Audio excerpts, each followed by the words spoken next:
Hello बच्चों, how are you. Welcome to Amazon academy. आज अपन डिस्कस करने वाले हैं inverse of A square matrix और साथ ही साथ उसकी प्रॉपर्टीज ऑफ इन्वर्स मैट्रिक्स। देखो, फिर से मैं आपको वहीं ले चलता हूं जहां से अपन ने मल्टीप्लिकेशन ऑफ मैट्रिक्स और एडजॉइंट ऑफ मैट्रिक्स की चर्चा डिस्कस की थी। क्योंकि मैट्रिक्स का मेन पर्पज यहीं से स्टार्ट हुआ था कि system of simultaneous linear equations को सॉल्व करना है। 3 इक्वेशन 3 वेरिएबल, या 4 इक्वेशन 4 वेरिएबल, या 10 इक्वेशन 10 वेरिएबल। तो सबसे बड़ा यूज मैट्रिक्स का वहीं पे निकल के आया था। तो इस वाले सिस्टम को सॉल्व करते टाइम अपन ने जब इसको एक मैट्रिक्स की फॉर्म में लिखा था तो ऐसा कुछ बन के आया था ना। सपोज ये कोई मैट्रिक्स ए है और ये वाला सपोज कोई मैट्रिक्स एक्स है और ये वाला कोई मैट्रिक्स बी है। A into x equal to B. और अपन ये चाह रहे थे कि इस ए में किसी ऐसे मैट्रिक्स का मल्टीप्लाई कर दूं ताकि ये पूरा आइडेंटिटी मैट्रिक्स बन जाए। तो आइडेंटिटी मैट्रिक्स को एक्स से मल्टीप्लाई करने पर इधर भी तो मल्टीप्लाई करना पड़ेगा उसी मैट्रिक्स का। तो इधर भी ऐसा कुछ बच जाएगा, इन दोनों का मल्टीप्लाई जो भी आएगा वो आ जाएगा।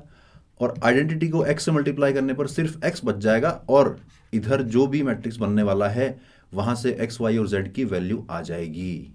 यानी कि अपन ऐसा कुछ मैट्रिक्स चाह रहे हैं जिसको ए से मल्टीप्लाई करने पर आइडेंटिटी मैट्रिक्स बन जाए। ऐसे किसी नंबर में ऐसा कोई नंबर जिसको ए में मल्टीप्लाई करूं तो 1 आ जाए। आइडेंटिटी इनवर्स बोलते हैं ना सा, तो वो नंबर क्या होता है 1/a होता है, जिसको अपन a की पावर -1 भी लिखते हैं। तो नंबर्स में a की पावर -1 और 1/a की बात है। इन द सेम वे मैट्रिक्स में भी a में किसी मैट्रिक्स का मल्टीप्लाई करूं ताकि आइडेंटिटी मैट्रिक्स आ जाए। तो ये b जो है ये कहलाता है a इनवर्स मैट्रिक्स। ए की पावर -1 ही लिखना, उसको 1/a नहीं लिखना है। ए इनवर्स, ए की पावर -1 बोलते हैं उसको ए इनवर्स। तो कहने का मतलब ये है कि ए में अगर ए इनवर्स का मल्टीप्लाई किया जाए तो आइडेंटिटी मैट्रिक्स मिल जाता है। This is called inverse of matrix A. याद करो ना, ऐसा अपन ने कहा था कि इसमें किसी का मल्टीप्लाई करूं ताकि लास्ट में आइडेंटिटी मैट्रिक्स बन जाए। इसी चर्चा से तो अपन ने सोच सोच के एडजॉइंट ऑफ मैट्रिक्स की डिस्कवरी करी थी कि सोचो ऐसा कोई मैट्रिक्स जिसमें इसको मल्टीप्लाई करें तो या तो आइडेंटिटी मैट्रिक्स आ जाए या फिर कोई स्केलर मैट्रिक्स आ जाए। तो अपन ने करते करते अपन यहां तक पहुंचे थे कि A into adjoint of A will be equal to determinant of A into I. A में किसी मैट्रिक्स का मल्टीप्लाई करना है ताकि आइडेंटिटी मैट्रिक्स बने। तो एक काम करो ना यार, कितना आसान है। इस डिटर्मिनेंट ऑफ ए, ये स्केलर ही तो है, इसको लाकर यहां पर डिवाइड कर दो तो क्या बन जाएगा A into adjoint of A divided by determinant of A is equal to identity matrix. यानी कि अपने पास इनवर्स मैट्रिक्स आ चुका है कि ए में अगर इस मैट्रिक्स का मल्टीप्लाई किया जाएगा तो आइडेंटिटी मैट्रिक्स बन जाएगा। यानी कि A inverse is equal to adjoint of A divided by determinant of A. और ये हमें दिख गया है कि डिटर्मिनेंट ऑफ ए डिवाइड में आ रहा है। इसका मतलब inverse of A square matrix is defined only when determinant of A की वैल्यू नॉन जीरो हो, जिसको अपन बोलते हैं कि नॉन सिंगुलर मैट्रिक्स। इसका एक नाम भी है, नॉन सिंगुलर मैट्रिक्स होना चाहिए। नॉन सिंगुलर का आज के बाद एक और नाम पड़ गया, क्या, इन्वर्टिबल है कि नहीं है, यानी उसका इनवर्स एग्जिस्ट करता है कि नहीं करता है। तो इन्वर्टिबल तभी होगा जब उसके डिटर्मिनेंट की वैल्यू नॉन जीरो आएगी। अगर by chance determinant of A की वैल्यू जीरो है तो दुनिया में ऐसा कोई मैट्रिक्स एग्जिस्ट ही नहीं करेगा जिसको बी से मल्टीप्लाई करने पर आइडेंटिटी मैट्रिक्स बन जाए। A inverse will not exist. A inverse will not exist. Does not exist अगर डिटर्मिनेंट ऑफ ए की वैल्यू जीरो है। तो बी मैट्रिक्स जिसको अपन कह रहे हैं कि ऐसा कोई मैट्रिक्स जिसको ए से मल्टीप्लाई करें तो आई आ जाए, this matrix will not exist. कब? जब डिटर्मिनेंट ऑफ ए की वैल्यू जीरो हो। तो कहने की बात यह है, काम की बात यह है कि कल को अगर आपको इनवर्स मैट्रिक्स निकालना हो तो देखो एडजॉइंट ऑफ ए भी निकालना पड़ेगा और डिटर्मिनेंट ऑफ ए भी निकालना पड़ेगा। बेहतर है पहले डिटर्मिनेंट ऑफ ए निकाल लो, कल को वो जीरो आ जाए तो इनवर्स मैट्रिक्स एग्जिस्ट ही नहीं करेगा। क्लियर हुआ क्या है इनवर्स मैट्रिक्स? फिर से रिपीट करता हूं, मैट्रिक्स ए में ऐसे किसी मैट्रिक्स का मल्टीप्लाई करना ताकि हमें आइडेंटिटी मैट्रिक्स मिल जाए। और ये जो बी मैट्रिक्स अपन ने माना है, this is actually denoted as a inverse matrix, ताकि ए इंटू ए इनवर्स आई। नंबरों में देखोगे तो 1 आएगा, मैट्रिक्स की भाषा में देखोगे तो आई आएगा, आइडेंटिटी मैट्रिक्स। और इसकी वैल्यू आती है क्या, adjoint of A divided by determinant of A. इसको याद रखना है। एडजॉइंट ऑफ ए की निकालने की शॉर्टकट ट्रिक पिछले वाले वीडियो में बताई थी मैंने, उसको याद रखना। दोनों शॉर्टकट ट्रिक, कौन सी दोनों? 2x2 मैट्रिक्स के लिए भी और 3x3 मैट्रिक्स के लिए भी। ठीक, बात करते हैं properties of inverse of A square matrix. If A and B are invertible matrices of same order then दोनों के मल्टीप्लाई का inverse will be B inverse into A inverse. Matrix की भाषा में अक्सर ऐसा देखने को मिलेगा, इसलिए ये प्रॉपर्टीज याद रखनी बड़ी आसान है कि मल्टीप्लाई हो रहा है ऊपर ट्रांसपोज लगा है तो उल्टा कर दो, मल्टीप्लाई हो रहा है बाहर एडजॉइंट लगा है तो भी उल्टा कर दो, मल्टीप्लाई हो रहा है ऊपर इनवर्स लग रहा है तो भी उल्टा ऑर्डर कर दो, यानी B inverse into A inverse. In general बहुत सारे मैट्रिक्स अगर मल्टीप्लाई में हो रहे हैं पूरे के ऊपर इनवर्स लगा हुआ है तो सबका अलग अलग इनवर्स, लेकिन ऑर्डर चेंज कर देना, लास्ट वाला पहले और पहले वाला लास्ट में। बहुत आसान है प्रॉपर्टी याद रखना। दूसरी बात, if A is invertible then A transpose is also invertible, क्योंकि ए के इन्वर्टिबल होने का मतलब उसके मॉड की वैल्यू नॉन जीरो है और ए ट्रांसपोज के मॉड की वैल्यू भी तो मॉड ए के बराबर ही होती है, यानी वो भी नॉन जीरो हो जाएगी, यानी ए transpose is also invertible.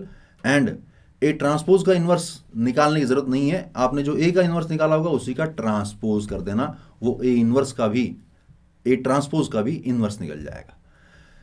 Inverse का वापिस इनवर्स निकालोगे तो वापिस ए आ जाएगा, ये तो ऑब्वियस सी बात है। ए की पावर के का inverse is equal to A inverse की पावर के, ये तो यही वाली प्रॉपर्टी काम में आ रही ना।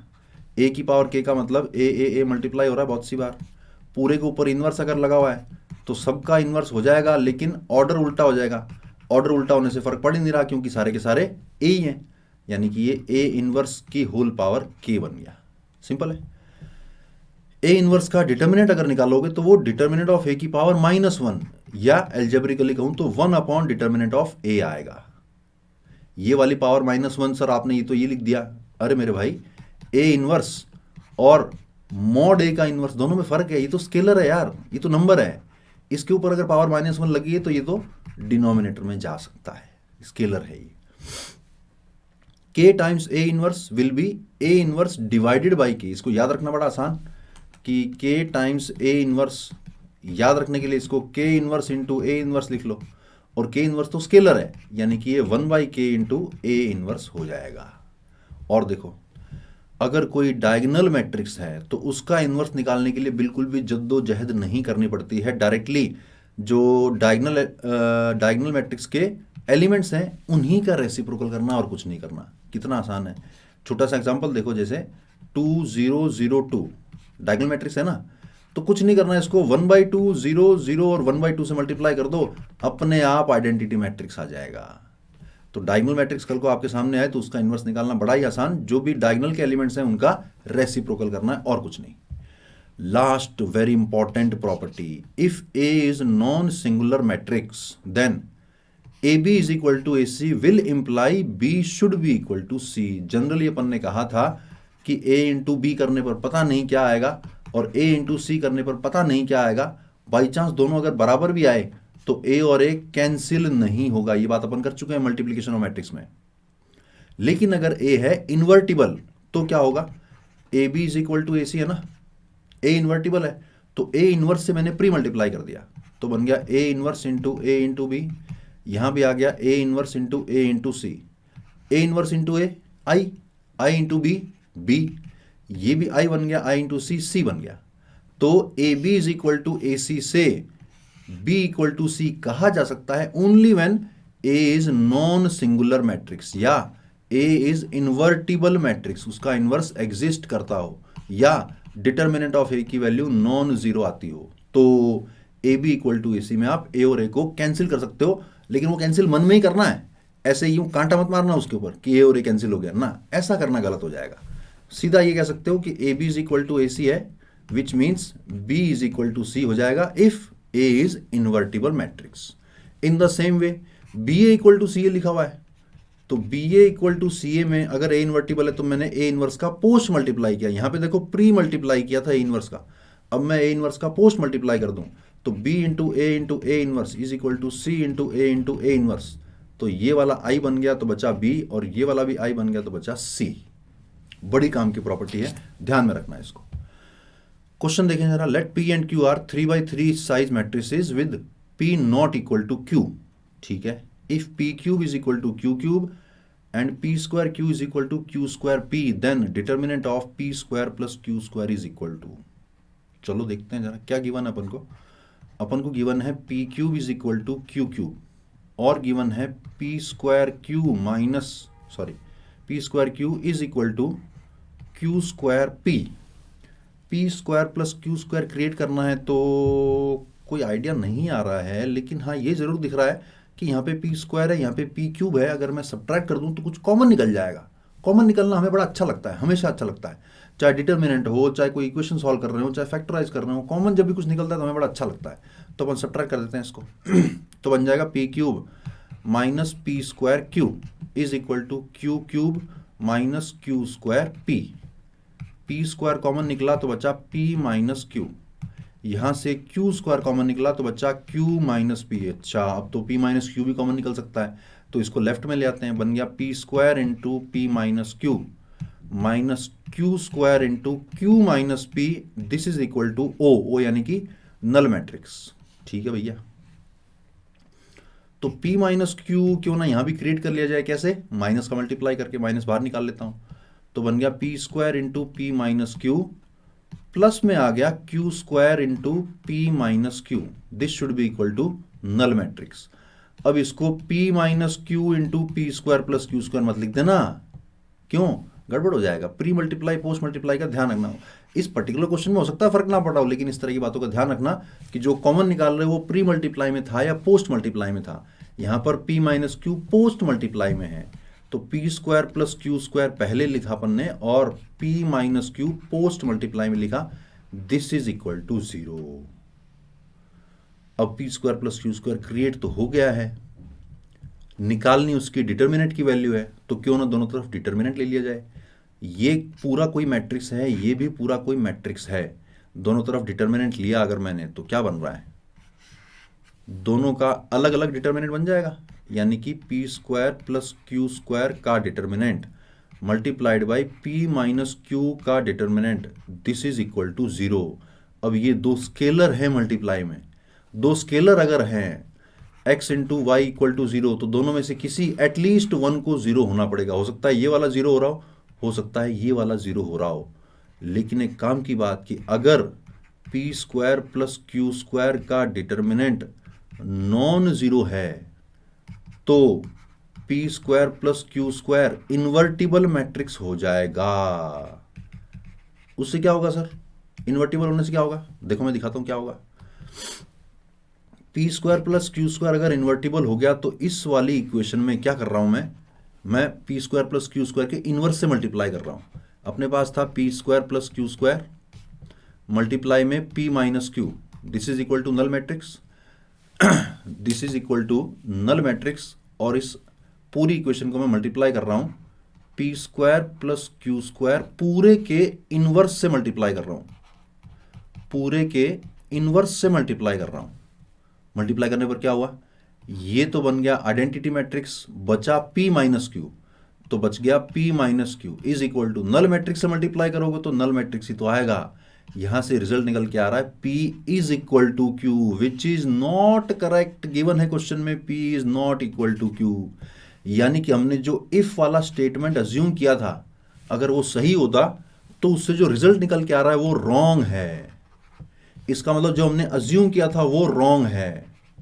तो P square plus Q square का मॉड अगर नॉट इक्वल टू 0 ये रॉन्ग है, इसका मतलब P square plus Q square का मॉड 0 ही तो होना पड़ेगा और कोई इलाज नहीं है। यहां पर बच्चे अक्सर गलती करते हैं कि सर पी और क्यू बराबर नहीं है, इसका मतलब ये वाला नल मैट्रिक्स नहीं है, नल मैट्रिक्स नहीं है तो इसको 0 होना पड़ेगा। ऐसा कुछ भी जरूरी नहीं है। A into B is equal to null matrix, B अगर नल मैट्रिक्स नहीं है तो ए को नल मैट्रिक्स होना पड़ेगा। ऐसा कभी कहा क्या, ऐसा कभी होता है क्या, बिल्कुल भी जरूरी नहीं है। इस क्वेश्चन को अपन को कॉन्ट्राडिक्शन से करना पड़ेगा कि अगर ये वाला पार्ट नॉन जीरो हो गया तो गड़बड़ हो जाएगी। क्या गड़बड़ हो जाएगी, ये वाला पार्ट नॉन जीरो होने पर p और q को इक्वल होना पड़ेगा, विच इज नॉट ट्रू, यानी कि ये वाला part not equal to 0 is actually incorrect. इसका मतलब इसको 0 होना पड़ेगा तभी क्वेश्चन में दी हुई कंडीशन सेटिस्फाई होगी। थोड़ा सा ट्रिकी है, समझना ध्यान से इसको। ये वाले जो गलती करते हैं अक्सर बच्चे कि सर ये वाला नॉन जीरो है, सॉरी ये वाला नॉन जीरो है तो इसको 0 होना पड़ेगा, ये बिल्कुल भी सही नहीं है। और देखो जरा, if a square minus a plus I is equal to o then the inverse of a is, देखें जरा, A square minus A plus I is equal to 0 दे रखा है और ए का इन्वर्स पूछ रहा है, चार ऑप्शन में कुछ ना कुछ दे रखा है, तो इसका मतलब ए इन्वर्स एग्जिस्ट कर रहा होगा। तो ए इन्वर्स अगर एग्जिस्ट कर रहा हो तो ए इन्वर्स से प्री मल्टीप्लाई करना या पोस्ट मल्टीप्लाई करना बड़ी यूजफुल ट्रिक है। करके देखते हैं जरा। Multiplying by A inverse, pre multiply कर रहा हूं मैं, प्री मल्टीप्लाई कर रहा हूं तो ए इन्वर्स को ए स्क्वायर से यानी ए इंटू ए से मल्टीप्लाई किया, माइनस फिर से ए इन्वर्स को ए से मल्टीप्लाई किया, यहां भी ए इन्वर्स को आई से मल्टीप्लाई किया, और नल मैट्रिक्स को ए इन्वर्स से मल्टीप्लाई करोगे तो नल मैट्रिक्स ही तो आएगा। फायदा क्या हो रहा है, ए इन्वर्स इंटू ए आई बन गया और आई इंटू ए बन गया, A minus A inverse into ये तो आई बन गया, यहां पर बचा A inverse, this should be equal to null matrix यानी कि A inverse is equal to I minus A. Fourth, this is the correct answer.